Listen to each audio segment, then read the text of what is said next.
Yes, that's right. Not us. All right. Yeah, let's go on. So we're gonna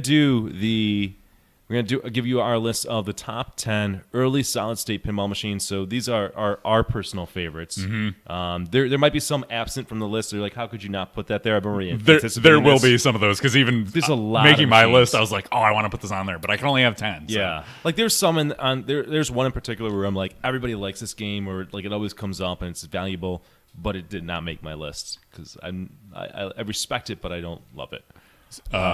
Before we get into that, Pinball Evangelist says, guys, are you running the Flip Frenzy comp? I have a really good Excel sheet to help you manage it.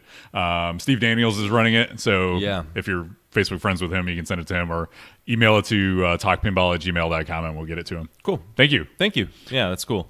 All right, so when I was going through my list, I was like, all right, these need to be games that I've played at least a decent amount of, and I'm somewhat familiar with. Other thing, because there's great games out there that I know people talk about all the time. Like I hear Bruce and Ron talking about like Dragon Fist and what are the other ones? You know, a lot of the Stern ones that I haven't played that much, so I can't. Put them on my list. That's the other thing. And there's a lot of early solid state machines.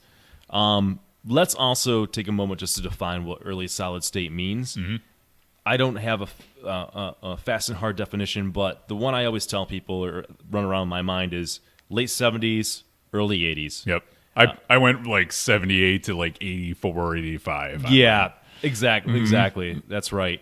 Generally they don't have ramps. Yeah. Almost never. No alphanumeric displays, just number displays. Right. Yeah. So this is the time period when pinball went from EMs to solid state. It's the very beginning of that. Think of it in those terms. Yep, absolutely. And the companies around Bally, Stern, Game Plan, Williams. Oh man, see, he already thought of another one. It's not on the list. You gotta revise your list real quick. What's coming off? Yeah, see, bulk of the series. RoboCop doesn't count. It's too late.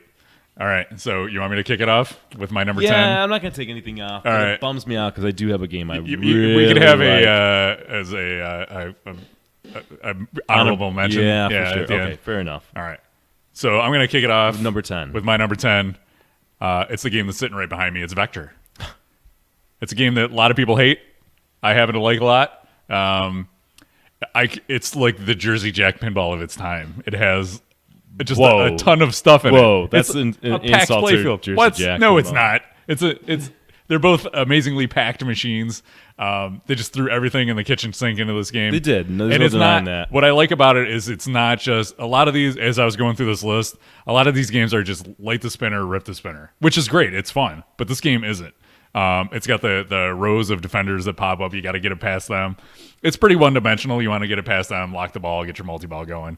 But I have a blast with it. It's a beautiful looking game. It's got a crazy backlash with a weird theme, and Greg Ferris art. And there you go. It's Vector. All right. My number 10 is Countdown. It's a game that I've probably played more than any other solid state. I got that game in 2012, and I still have it, even though I don't own it. I was going to sell it, and Martha bought it. The beauty of Countdown from Gottlieb is that it's almost like an EM. I mean, this is, again, you can see the transition. It's like right there. Yeah, it is right there. It's very basic. There's only one pop bumper, but there's 16 targets on the game. There's no spinners. The 16 targets, I mean, it makes this game a shooter's game. It's really easy to explain to people. It's got an open play field. It's got 4 flippers. Some of the shots are sort of not accessible other than sort of like luck falling into it. But it's just a great game, and the art in it is fantastic. I absolutely love the art on that era of Gottlieb. Like Genie's another game that has great art, but just something special about Countdown. Looks great in a game room. Highly recommend it. And there's beauty in the simplicity. It's like just hit the drop targets. That's what you do. I knew that what game was going to be on your list. I'm making a change. So this is sort of weak. Weak. Well, I've only played. Well, I'll get there. I'll tell the story. All right. Yeah. All right, number 9 for me. It's not a game I've played a lot, but what I've played of it, I like. It's Sea Witch, Stern Sea Witch. That was my 9. It got knocked off. There you go. It got knocked off for this game. So okay, all right. It's so it would have been there for both of us, and Nick just modded his list real quick. But Sea Witch, I like what I remember and I like about it a lot is the art is okay. It's the theme is cool, but the unusual layout of it is what I like. Those upper flippers that can hit those loops up top and just drop targets galore. I'm just catching up with the chat. I agree. I did have that number 9. Okay. It's a unique game. Yeah. It's a unique game. The art's okay on it. It's desirable. Like I'd be happy if we had one locally to play. Yeah, it'd be nice if there was one on location at Game On or something. Well, I just gave you guys Fathom. Come on. Come on. My expectations are high now. You We'll see what we can do. Raise that level. We'll see if we can find a $1,000 Sea Witch. Real quick. Well, whatever. Even $300 Sea Witch, Yeah, whatever. that sounds good. So my number 9 that I just edited on the fly when I mentioned game plan, it reminded me of a game that I absolutely love playing and I discovered at Pinburg or Papa years ago, and that's Pinball Lizard. Nice. I love that game. I love lighting the spinner. I love how it feels. I love the shots in the game. I can't talk as in-depth with that game as I can with some other ones on this list, just because I haven't played it a ton, but it's a game that I really would love in my collection. It's rather unique in its design. So, yeah, that's Pinball Lizard by Game Plan. That's not a game I've played a lot, but I remember seeing it because I'm like, at the time I was really into Grand Lizard and I wanted to get a Grand Lizard. I'm like, what is this? I don't know what it is. There's not many games where I just like always look forward to playing in competition or always like it, and like that game for whatever reason is just, I don't know. Cool. I see it. I'm excited when it's like in a bank of games. Yeah, I don't think I've ever. It's not a game that's ever gotten pulled for me for competition, so I'll have to try it out at Pinburg this year for sure. Yeah. All right, number 7 or 8. Number 8. Number 8. I can count. Meteor, Stern, right? It's a Stern game. Stern Meteor. Yeah. Yeah. I like the challenge of hitting drops, but not all the drops, and then That's cool. ripping that spinner. That's what makes Meteor So special. it's like you want to do the thing, but not quite enough. And usually you want to just clear drop target banks. And while that can be confusing, I imagine for new players, it's like why is this happening? But I like that about it. It's a really good rip the spinner game with a slight change to the rule set that kind of keeps you on your toes. Agreed. That's like an honorable mention for me. Like it could easily be on this list, and I think I had it written down at some point, but it came off. And my number 8 is Stern Stars. Oh, there you go. That's an honorable mention for me. Yeah, like that edges out Meteor for me. I love the fact that you've got 2 spinners to rip. Right, so that's the commonality thing. But what's cool about that is, again, that's a shooter's game where you're hitting these stars around the playfield, and that when you hit them all. Not when you start hitting them, it will also increase the value of the spinner, which is fun. But also when you hit them all, there's a roving like shot that you have to hit. So that's cool. But it's also like a sort of basic game too. It's got some cool rules, and yet it's basic. It's got that almost like an EM feel to some extent. Yeah. Really good game, really challenging, and there's been a recent love of Stars. I was a Stars hipster. I just never owned one. See, you're the Stars but hipster. now everybody wants that damn game. Yeah. We're lucky enough to have one at the Silver Ball Saloon to go check out. Yeah. So All shout right. out to Bruce. That was number 8. Okay, number 7. Possibly the greatest mustache in pinball, second only to Roger Sharp. It's Skateball. Oh, Skateball. Yeah. I forgot about that one. Yeah. This has a special place in my heart because it was in the bank last year when I got my perfect 12 on at Pinburg. Okay. And I did the thing where you just like keep nailing that saucer and collecting the bonus, and I just did it over and over, and it was like, yes, I love this game. So ever since I've had it, ever since I see Skateball and I'm like, yes, I love that game. It was good to me. I'm sure it'll like destroy me this year, but that one time it was great. It's got great art, cool, 70s skateboard theme. And it's not a rip the spinner game. It's like shoot the saucer and collect the saucer. Yeah, it's got a cool layout too. I mean, that's a game that probably would find its way in the top 20. I completely forgot about that game. Yeah, it's not a top 10 for me, but it's a great game. Yeah. That's the thing. There's so many good early solid state games, and I love solid state games. By the way, if you guys haven't noticed, so. My number 7 is Flash Gordon by Bally, early 80s. Ooh. That is I've heard people toss this title out as maybe the greatest single ball game of all time. Whether that is or not, it is a cool game. It's got the upper playfield. I think it's the first Valley with an upper playfield. I think it beat that one. It's got the inline drops. It's got that cool when you kind of plunge the ball. You're trying to hit these targets as soon as it comes out of the gate. It's fast. It's brutal. Lots of love about it. It's got some speech that's memorable. It looks pretty good. Very fun machine. I always am happy to play Flash Gordon, and I only wish I owned one. I couldn't bring myself to put this on my list because it's just such an ass kicker. That game is so freaking brutal. Oh my god! Yeah, that's what's so love about it. Yeah. If you want to see a great game of that, watch Robert Gagno playing it in the Papa Finals. Was it 2 years ago? Okay. And when he won on it, that was the game he won the championship on. All right, did he destroy it? Oh yeah, it's an amazing game. Okay, cool. Yeah. That was number 7. So number 6. Number 6, Medusa. Medusa, a beautiful game. It's one of those games that the values just shot through the roof on. We were fortunate enough to have a collector here that has a very beautiful one. We streamed it. If you want to go on our YouTube channel and check that out, but I love the getting it up to the upper play field and then the flippers closing and all that cool upper play field action. It's one of the things that knocked it down to the not in the upper echelon on my list because it's just like get it up in that upper playfield, and that's where all the action happens. So that's a slight negative for it. That's what knocked it down, but otherwise, love that game. It's got that cool skill shot too, which is really neat. Mm-hmm. Medusa's. Well, it's not on my list, and I thought about it. That's a game to me that I know it's desirable and it goes for a lot, but it's just I don't know. It doesn't do it for me. Yeah, I'm not sure what it is because the art's solid, looks like a good game. Everything you said, I agree with, and yet.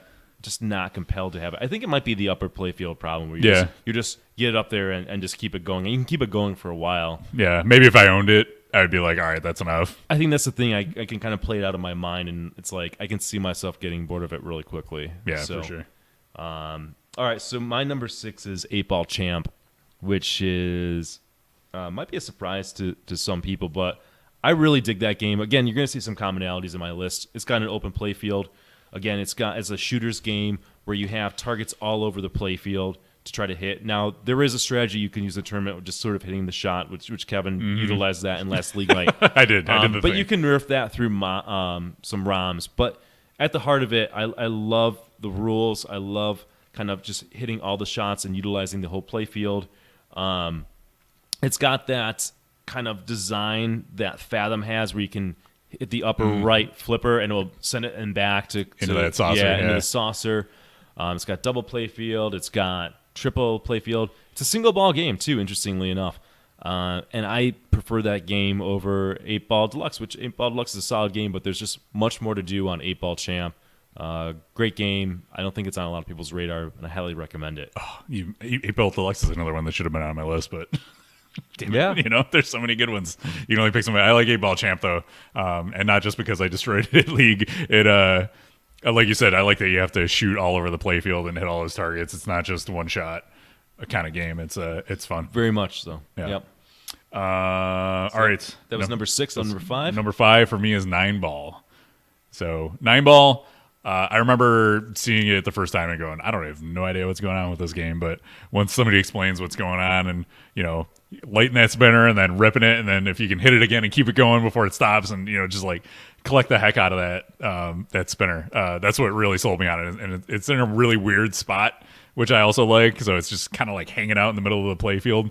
That's what did it for me. It's also got cool space sounds and stuff like that, which is a plus.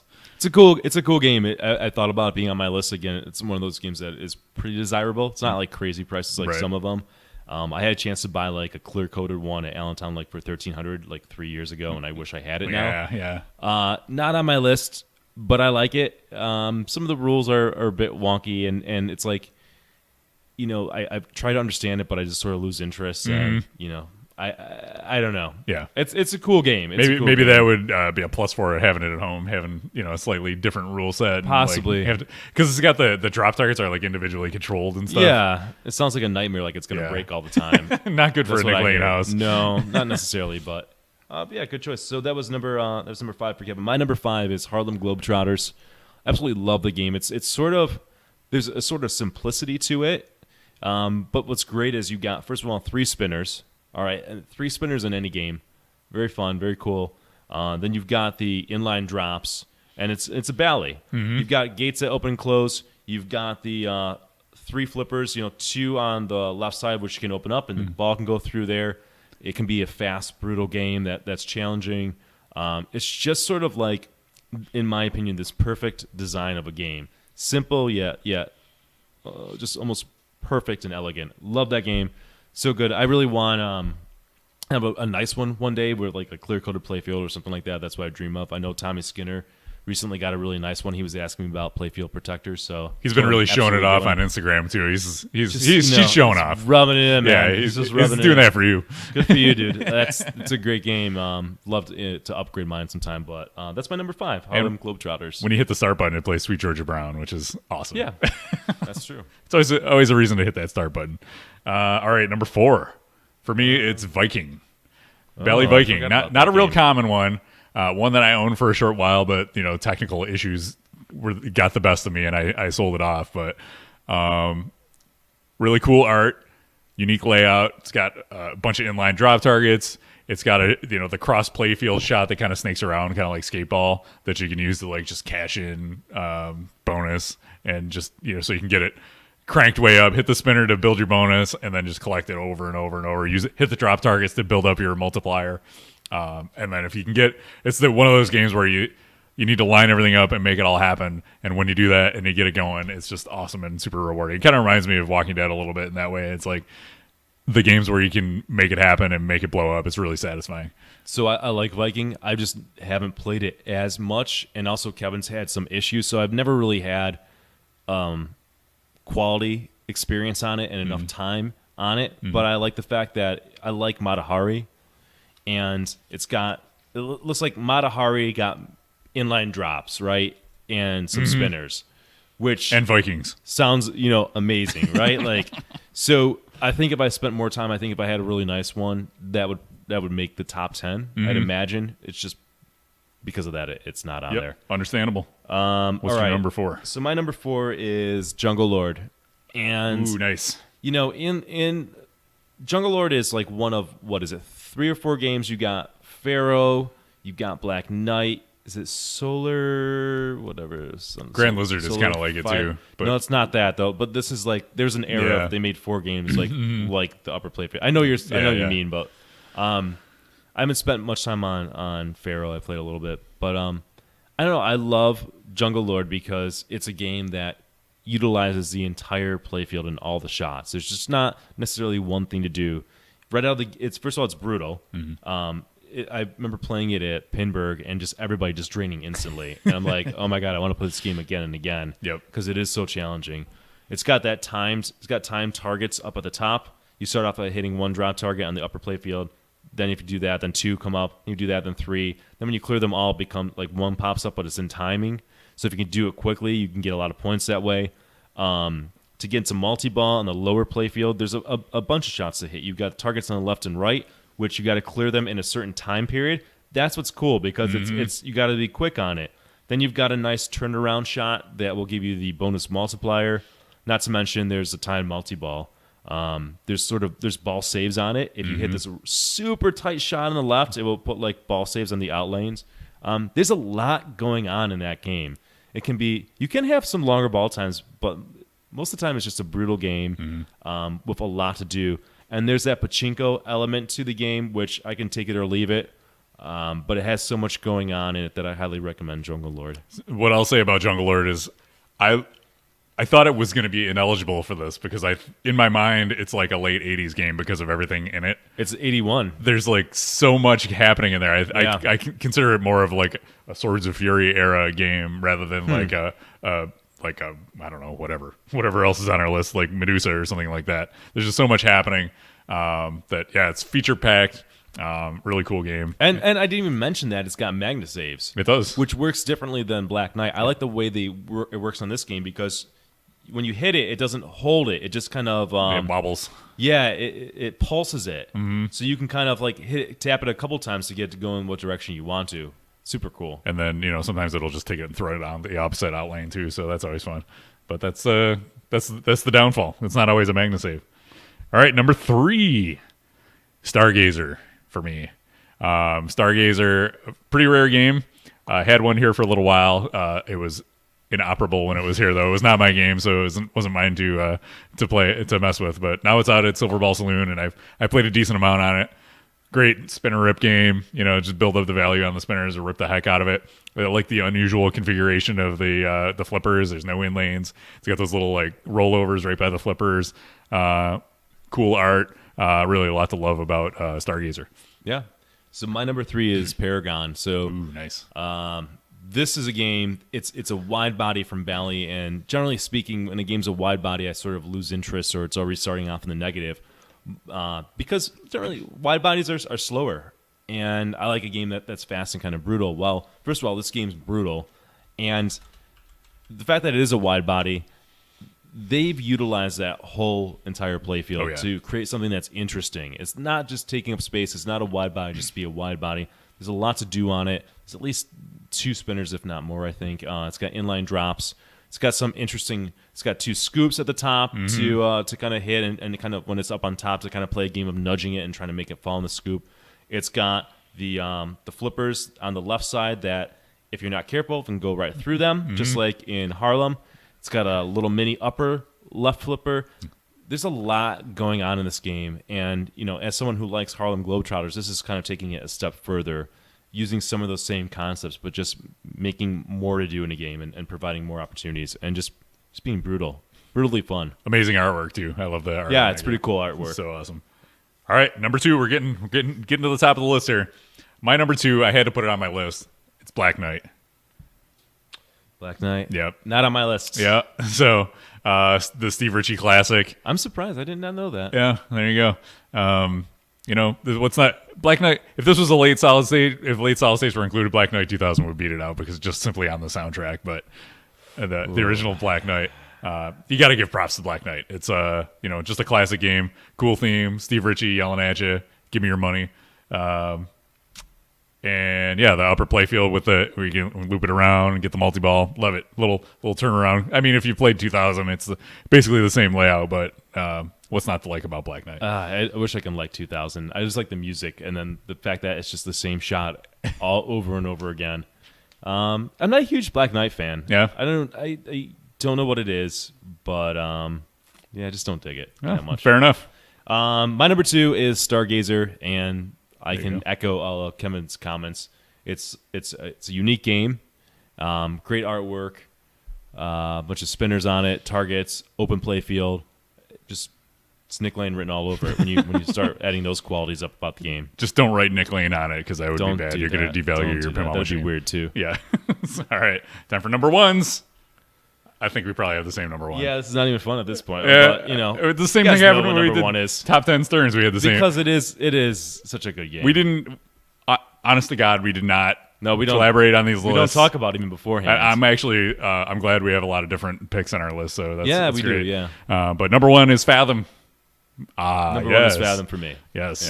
Yeah. It's got everything. Right. It does. Beautiful artwork. Amazing call outs that everybody, it starts talking, you start repeating it. It's got, spinners, inline drop targets, the crazy around the top shot like we were talking about on 8-Ball Champ. Light the spinner, hit the fish spinner, make him go crazy, make the awesome sound. It's cool, like locking the ball, then the drops go up, and you're trying to knock them down. Or even in competition, do you want to be first or second? I don't know. It's such a cool game. Yep. Beautiful game too. I mean, that just looks great. Yep. Speaking of Tommy Skinner, he just got one of those too. He did? He's getting one like professionally restored too. Yeah, he's crushing it. He's doing it right. Awesome. So you know what we didn't have? What didn't we have? I'm surprised you didn't have it. Let's do some honorable mentions. And Pinball Howard mentioned Centaur, which I know people might go after us. For that's on my honorable. It's an honorable mention, but I don't love the game. Yeah, I've had one in my place for a while. I babysat one, had one on location. I've played Centaur a lot, and I know why people like it. It's cool. The artwork is unique. The artwork's cool. I love the art. You got the voice. It's got a good atmosphere for that era. I just don't find it that fun. It's an amazing multi-ball game for that era too. It's got an auto launcher, so a lot of cool features that you didn't see until a while later. Yeah. I respect it. It's just not one of my personal favorites. Yeah, cool game. Ron mentioned Ron from Slam Tilt mentioned Alien Star. Oh yeah, I just haven't played that game enough. I know people love Alien Star, so I think if I spend a lot of time on it, maybe I would feel differently about it. But yeah, it's super fun to watch the high level players play on it at competitions. Super Orbit is another one that I have a good time watching, but I haven't really played. Another honorable mention. This is a game I played at the Ohio show, and I remember seeing it on Instagram, and I was like, "What is this?" And it's AFTOR. Have you ever played AFTOR? No idea. It's I don't know if it's technically considered an early solid state or if it's a later game, but how do you spell that? AF-TOR. It's Wico made it, WICO. All right, and it's got this crazy so. Kind of a Mad Max theme to it. Really weird and unique. The one I played wasn't set up super great. It wasn't in the best condition, so I would want to play a nicer one before I really cast my final judgment on it. But it's cool. Based on theme alone, it's awesome. Okay, yeah, I have to look that up. I had no idea it existed. Yep. What's the game that Roger Sharp made? Was it Cyclops? Is that what it's called? Yeah, Cyclops. So that game's kind of cool. I wish I can spend more time on it. I always play it when I go to Papa or Pinburg because it's just interesting and different. So be an honorable mention just because I want to spend more time on it. Not a lot of those. Yeah. One that I had on my list but didn't make the cut was Frontier. Oh man, Kenny Rogers, dude. Kenny Rogers. I have a soft spot for Frontier, but it's not terribly fun. Like it's kind of fun in competition to do like a couple things, but it's not. I don't know. Crickets, man. It's all about the crickets. The game goes for a lot of money for what it is. It's got crickets and Kenny Rogers. I mean, yeah. All right, that's fine. fine. Whatever. And Kenny Rogers wrestling bears. Come on. Nobody mentioned Barracora. Yeah, I think Barracora is a game that neither of us has spent a ton of time on. Quicksilver's a good game. Yep. Like we said going into this, there's just so many that you couldn't get them all on the list. Quicksilver's good. I like Quicksilver, no doubt. Is it in my top 10? Yeah, I don't know. And we didn't do Fireball Classic either. That didn't make. I don't list. like Fireball Class Fireball Classic. Well, I own a Fireball 2 and it's not a top. I can tell it's not a top 10. I don't even know if that's a top 20. Yeah. I like it, but I don't love it. The one you have is a beautiful example. It's a beautiful example, so awesome. that's why that's the collector in me, I guess, owning that. All right, so if you disagree with our lists or you want to throw your suggestions at us, do it on Twitter or you can email us talkpinball@gmail.com.